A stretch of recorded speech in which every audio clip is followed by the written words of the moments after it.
Raymond. Yeah. Listen, I'll catch up with you later. I gotta run into this interview. Yeah, bro. All right. For sure. I will. All right. Bye.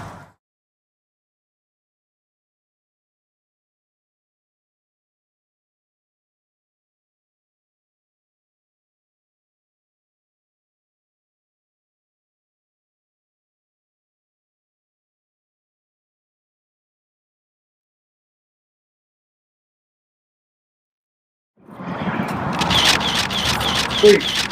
Please. Please.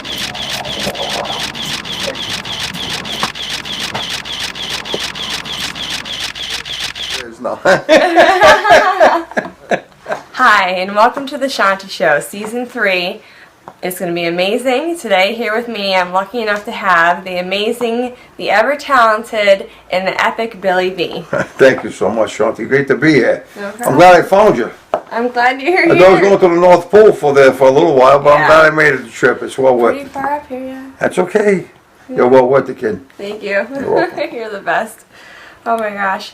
So, I want to get right into the interview and just, get down to the meat and grit of everything, okay? Sure. So I want to know, just to sort of start off, because there's so much to know about you. You're such a well-rounded person, personality-wise, career-wise, like in every aspect of your life. Like, you have so many really amazing things going on, things that you've accomplished, and upcoming projects as well. So it's really exciting. So to me, I'd like to know, and let our viewers know, what is the first movie you ever remember watching as a child that really made an impression on you? Probably The Wizard of Oz. Yeah, that was a good one. Yeah, Wizard of Oz. As far as I was enchanted by just the way it was made. Dorothy and the Scarecrow and the Tin Man and who else was in there? The Tin Man and the Lion. How can I forget him? Yeah. So I'm gonna have courage. Courage. So yeah, when I was a kid, I was pretty into all. I was pretty young. I was probably about 9 or 10 years old. Mm-hmm. So that was probably the first one that laid an impression on me when I was such a youngster. But I still watch it today. Yeah. Very good. Very good. All right. Did it inspire you to act at all? And what age was that at? No, funny enough itself, I'll tell you a story. When I was 16 years old, never thinking to be an actor. I was going to be a professional athlete. That's what I wanted to do. I wanted to be a pro football player. And I was pursuing a career in high school and college. I was heavily recruited out of college. And I went on as far as take a couple of years off. And then I went back to school. And I got hurt playing a New York Giants camp. As far as my knee gave out on me, where as far as I tore my intercollagen tendons in my knee, and I had to give up my career. Oh. But before that, at 16 years old, I used to play around. Yeah. God rest my grandfather's soul.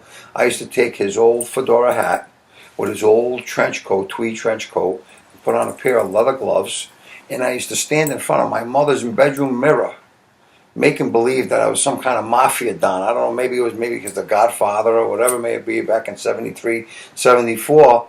But I used to stand in front of the mirror and go through the emulation that I was going to be a Godfather someday.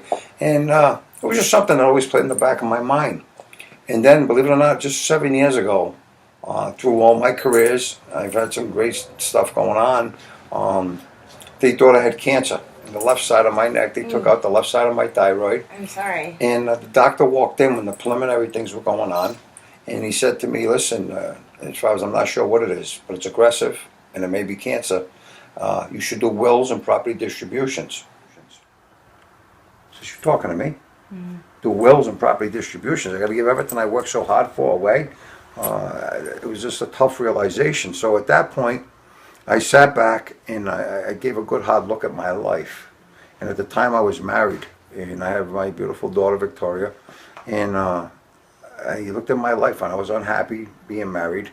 So one of the choices I had to do when I get through this was to get divorced. But the second one I wanted to do, I said, if I had a second chance at life, what would I do that I didn't do this first time around? Yeah. And I said, act.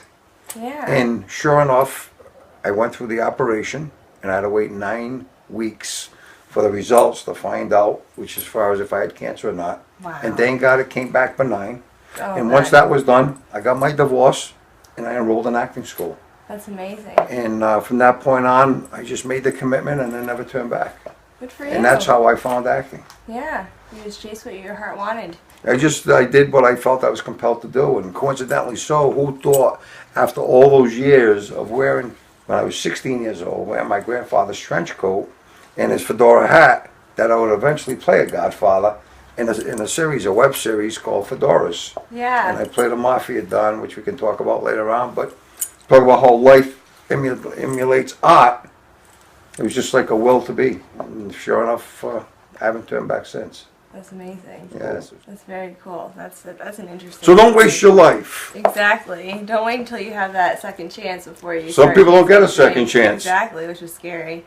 Oh wow, that's inspiring. So, being able to expand upon your genres and do different things gives you all these abilities to do, you know, and try new methods of acting and just press your creativity to the max and your talents to the max and just give it all you got to do something new and just see if you can succeed at it, or you know, if it's one of your things, you know. Well, horror gave me a chance to, and especially that movie, Army of the Damned, gave me a chance to do things I normally would never do. That's what I loved about it. It wasn't so much when I first got the script, Tommy sent over the script, it wasn't, I had a boatload of lines, but I had a boatload of action. You know, just in this film here, and that's where you have to look at it. You know, you talk about separate the ego to the craft. If I looked at it as an actor, say, wait a minute, I should have 10 more pages of lines, and you know, I should be the center. No, first of all, you're part of a team. Second of all, I have a team mentality from when I was a kid, being an athlete. So, you know, everybody's performance makes up that team effort. You know, we've seen that with the Patriots as far as without Welker and without as far as Amendola and Gronkowski. You know, Tom Brady had a couple of tough weeks. But going back to the horror genre itself, they gave me a chance to be part of a team, but to add to the team. One was as far as when I come down the stairs and I'm chasing the little girl, as far as it gave me a chance to practice my method acting, where I get lit up between Sully Erna, Joey Fatone, Jackie Moore, Nicky Principe, and Michael Berryman. I come down and make the corner, and they lay into me. They have to put 130, 150 bullets in me. But I have to react to every one of those shots to make it look like I got shot and I got killed. And sure enough, that was a great challenge. And then after that, another great challenge in that film was I coming back from the dead. Yeah. Which I had a little trick, which, you know, and say the director wanted me to lay down from a prone position, which is kind of difficult to do, and sit straight up and come alive all of a sudden in front of the camera. But when I did that, coming back from the dead, I was in makeup an hour and a half, being made up with blood everywhere, and I was covered in it. And I said to the makeup guy, I said, listen, get me a couple.